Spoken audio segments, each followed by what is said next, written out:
Coach, obviously you've seen the rookies on the field in a small sample size of rookie minicamp, but outside of what you've seen on the field, what have you seen in terms of the mental aspect of their game and stuff that you see in the classroom? Talking about the rookies. Of course. Yeah.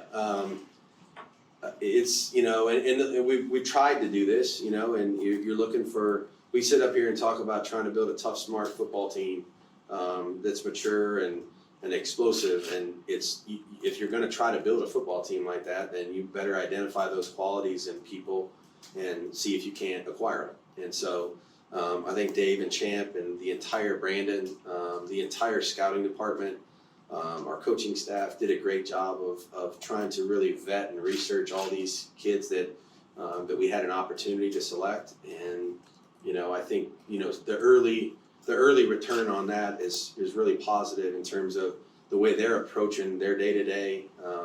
They have a great attitude. They're working together on trying to gain on the stuff that they don't know that the veterans already do, and they're taking full advantage of their opportunities. And so I'm really excited about the intangibles and the leadership, the intelligence, the maturity, along with the skill that we're able to bring in, and excited to see where it goes.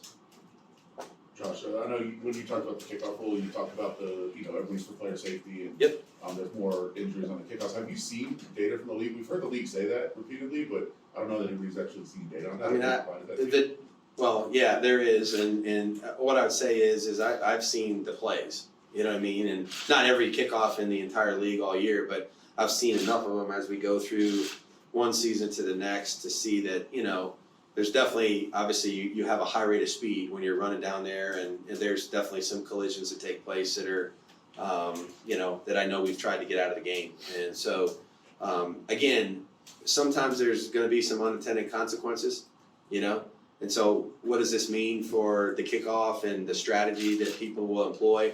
Will more people try to put the ball on the ground, force returns that way? I don't know. We're going to find out, so like I said, I think there's a lot to dig into here, and see how each team wants to use it.